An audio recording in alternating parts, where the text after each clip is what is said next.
In the past few weeks, over 1 billion Roman Catholics have mourned the death of Pope John Paul II and anticipated the arrival of his successor. Today, on the John Akerberg Show, you will hear a debate on the topic, did Jesus Christ establish the office of Pope over the Christian Church? My guests who will debate this question are Father Mitchell Pacwa, a Jesuit professor and an ordained Roman Catholic priest, and the late Dr. Walter Martin, a Protestant scholar. The Pope's infallibility does not mean is that the Pope is right all the time. In no way does the Catholic Church even teach that. He's infallible only when he speaks ex cathedra in order to clearly speak infallibly. He has to say that. In order to establish what you just said, you must assume that there is a papacy with the power to do that. Yes. Well, I deny the assumption. The Roman Catholic Church claims that Jesus made Peter the Pope and gave him and his successors supreme power in faith and morals over every person in the Christian Church. But is this true? Why did the Apostle Paul never mention the office of the Pope in any of his epistles? And did Jesus give the same keys to the kingdom to the other apostles that he gave to Peter? Today, you will hear both sides of these questions. We invite you to join us. Good evening. Good evening. Tonight we're examining the claims and the authority, the teachings of the Roman Catholic Church. I want to move on. This week, the infallibility of the Pope. And let's actually take a look at this. And reading from Vatican Council, which met in Rome in 1870, they said, "We teach and define that it is a dogma divinely revealed that the Roman Pontiff, when he speaks ex cathedra, that is, when in discharge of the office of pastor and doctor of all Christians, by virtue of his supreme apostolic authority, he defines a doctrine regarding faith and morals to be held by the universal church, by the divine assistance promised him in Blessed Peter, is possessed of that infallibility with which the divine Redeemer willed that his church should be endowed, for defining doctrines regarding faith and morals, and that therefore such definitions of the Roman Pontiff of themselves and not by virtue of the consent of the Church are irreformable." Now, we need to keep coming back for evidence. Many in the Roman Catholic Church take it for granted that that's true, but there are others that do not. And Father Pacwa, I'd like you to comment about the fact of if Jesus gave the supremacy to Peter, how do you deal with Paul? Because let me give you a few facts about Paul in relationship to Peter. I'd like you to comment, if you would, please. Peter has no say in Paul's appointment. There are 13 epistles that Paul wrote, 2,023 verses. Peter only wrote 2 epistles and 166 verses. Paul mentioned Peter more than once, but he never mentioned him with any special title of honor, such as the vicar or pope, or above any of the other apostles. Paul did not mention the papacy when he referred to the offices of the church in 1 Corinthians 12 and Ephesians 4. Paul as an apostle claimed authority over the Roman church itself in Romans chapter 1, 5 through 6 and 16, 17. Paul claimed for himself that he was behind the very chiefest apostles in nothing, 2 Corinthians 12. And that then specifically you have Paul rebuking Peter without any mention of Peter's supremacy in Galatians 2. Now, if Peter was the chief, it would seem that Paul would have acknowledged that in his epistles and would have acknowledged it in the respect he gave when there was a matter of doctrine on the table. We see none of that for Peter. First of all, what you have in Paul and Peter's dispute in Galatians, again, is not a dispute about some infallible statement by Peter. Okay, so it's about his own practice. Okay. On something that already had been decided by the church.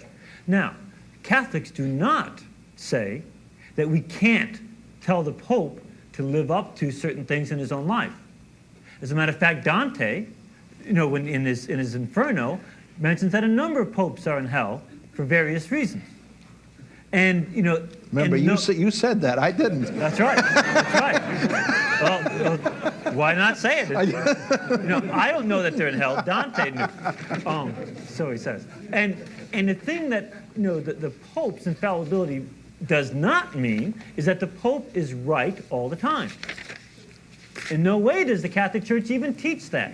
He's infallible only when he speaks ex cathedra in order to clearly speak infallibly. He has to say that explicitly, that he's speaking infallibly. Secondly, it has to be to the whole church, not to one part or one individual of the church, but to everybody in the church. And thirdly, it has to be on the issue of faith and morals. He cannot infallibly say that the stock market will rise. You have continued to tell me about the fact of what he speaks. When I'm saying the word supreme seems to also mean more than just what he speaks. There ought to be the respect, there ought to be the dignity, the honor, the mention of the fact of his office by all the other apostles. And we see none of that. It's silent, dead silence in the New Testament. Go ahead. Go ahead. Well, I don't think that it is not dead silent. Okay, again, even Would you Paul, show me where it is? Paul does not call him Simon Bar-Jonah, does he? What does he call him? Peter. Cephas. Peter. Peter. Cephas or Peter. And is that... Which is a title given him, which is rock, not his given name. And he doesn't refer to him as Simon ever, but always calls him by Cephas. And even in Corinthians, what he's dealing with is a specific problem of people having been divisive on account of Peter.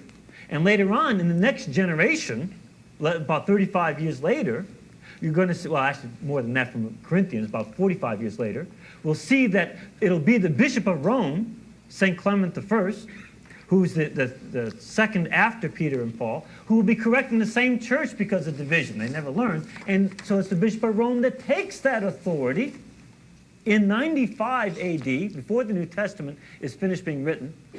And he's the one that tells them, he sends legates over there to Corinth and says, you Corinthians, get united with your priests again.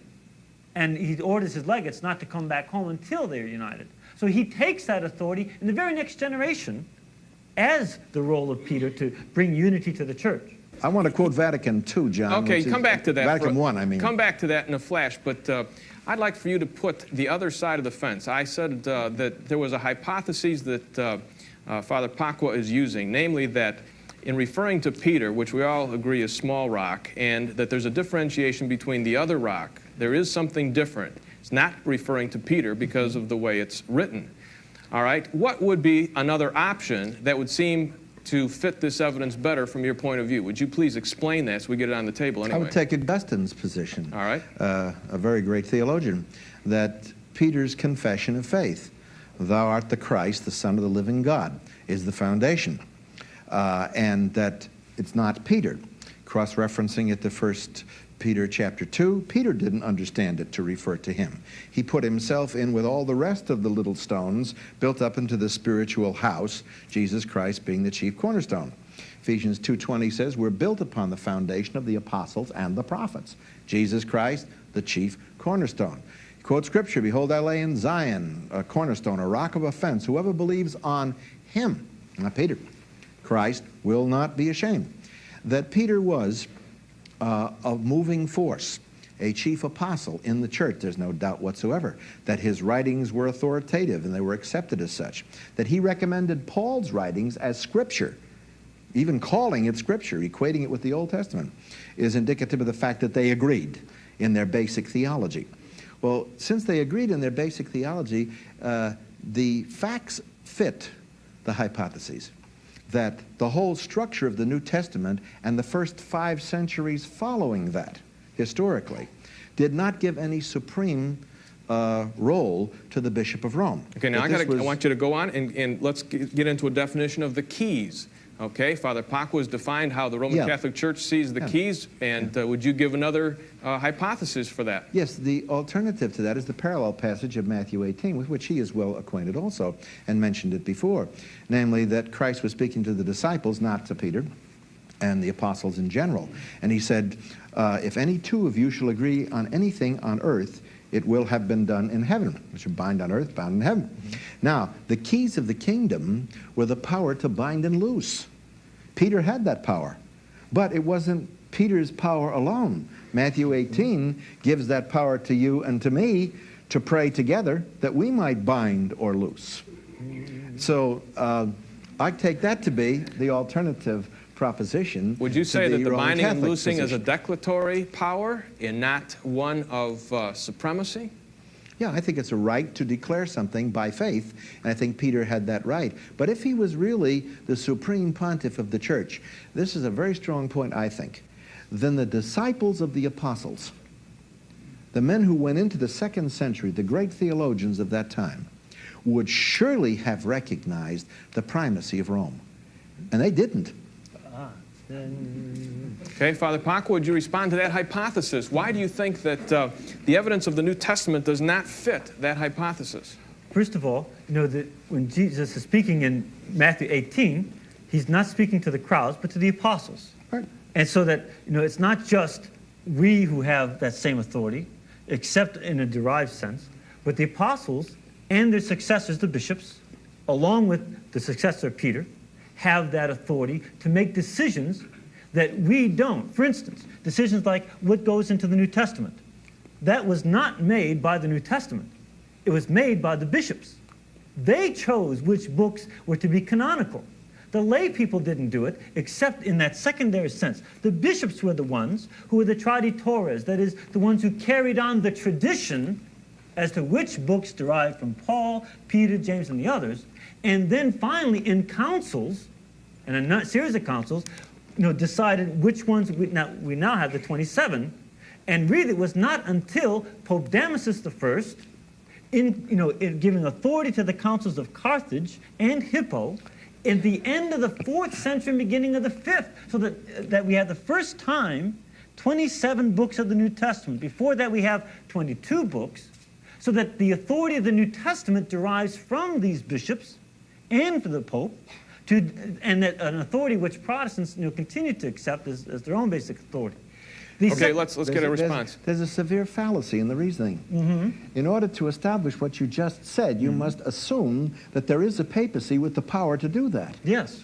Well, I deny the assumption. Yes. So for me, so it's a fallacy only if I accept your assumption. Right. Right. Just as it's a fallacy if I accept yours. That's right. That's right. That's right. So the point. So we're stuck. Yes, we're stuck. We're stuck in one important area that I think we can get out of pretty quickly. Yeah. We're stuck in one important area that I think we can get out of pretty quickly. Yeah. This is it. At Vatican I, which was the cornerstone of all the power of the contemporary papacy. We know that because it was then at Vatican I, which John just read, that the statement was clearly defined for the first time in history, that this was the position, okay? Now, when that was done, at Vatican I, on July 13th, 1870, an argument was raised on the floor, voted on by 18 bishops supporting it. And this is what was stated historically, if I may quote it. Well, venerable brethren, history raises its voice to assure us that popes have erred. You may protest against it or deny it as you please. I'll prove it. Pope Victor in 192 first approved of Montanism and then condemned it. Marcellinus was an idolater. He entered the temple of Vesta and offered incense to the goddess. You will say that it was an act of weakness, but I answer a vicar of Jesus Christ dies rather than become an apostate. Hadrian II declared civil marriages to be valid. Pius VII condemned them. Sixtus V published an edition of the Bible and by a bull recommended it to be read. Pius VII condemned the reading of it. Clement XIV abolished the order of the Jesuits. That's you. He died. Universal Church, bye-bye, okay? You're out. Permitted by Paul III and Pius VII, put you boys back in business. Pope Vigilius purchased the papacy from Belisarius, lieutenant to the Emperor of Justinian. But you will tell me these are fables, not history. Fables. Go, Monsignori, to the Vatican Library and read Platina, the historian of the papacy, and the Annals of Baronius. These are facts which, for the honor of the Holy See, we would wish to ignore. Cardinal Baronius, speaking of the papal court, said, "What did the Roman Church appear in those days? How infamous! only an all-powerful courtesans governing in Rome. It was they who gave, exchanged, and took bishoprics, and horrible to relate, got their lovers, the false popes, put on the thrones of St. Peter. Okay, we got to call an end to it here, Walter. We need a statement for Father Pacwa here. What do you have to say concerning these things? Well, This is by an archbishop, not I me. know, and we don't deny it at all. Again, that's the basis on which Dante said some of these folks are going to be in hell. So infallibility does not mean justification. No. What I hear you saying is that all the statements that the popes made that are proven wrong, they're not infallible.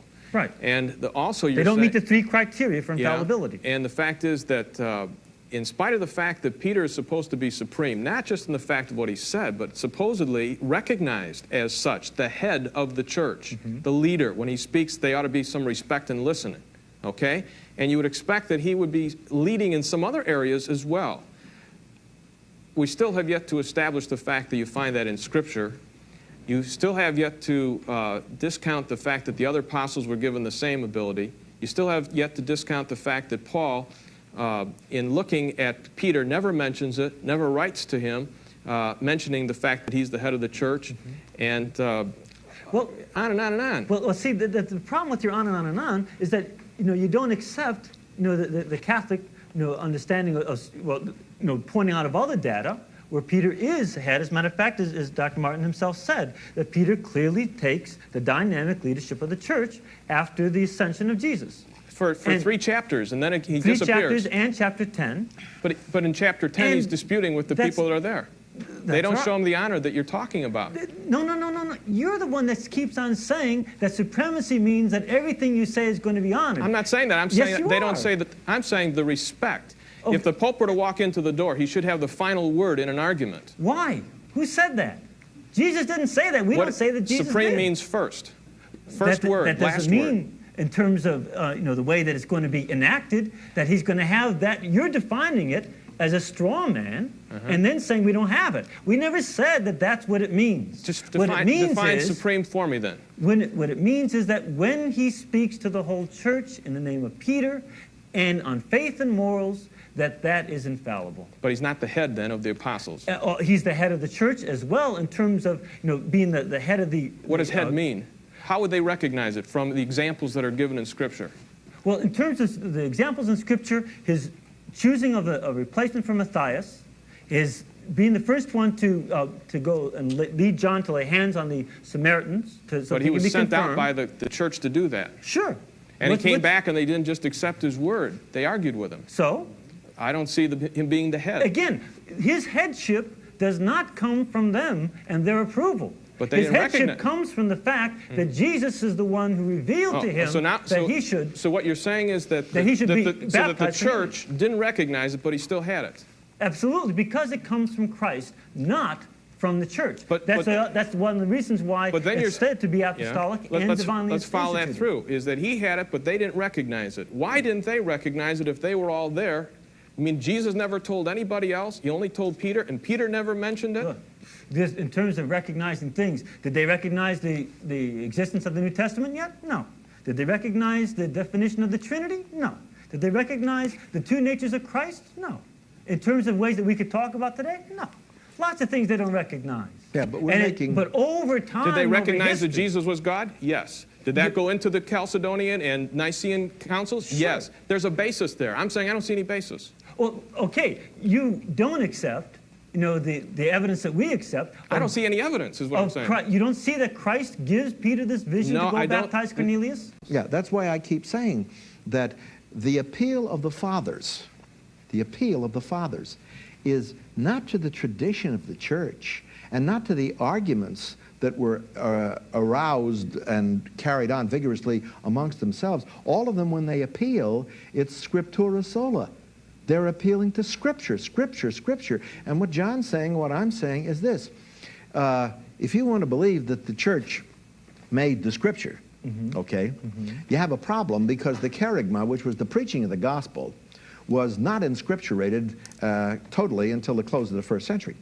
That's not a problem. That's a strength of our position. Yeah, well, no, I don't think it is a strength because the fathers reproduced the entire New Testament virtually themselves in the next 3 centuries. Except the for fathers. Except for 6 With verses. the exception of, pardon? 6 verses. So, well, that's 6 verses. That's the fathers. If you had no church supervising through the magisterium, the teaching ministry, the gathering together, the information, putting it together, you still have the different fathers in different locations, all writing, all reproducing the teachings of the apostles. You put it all together, and they knew that they had, from their own specific references, their own teachers, they knew that they had the Gospels right.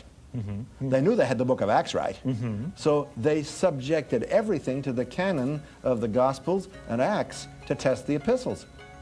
Now, that's how they arrived at the information. It wasn't somewhere down the line at the year 364. Stay tuned for scenes from next week's program. If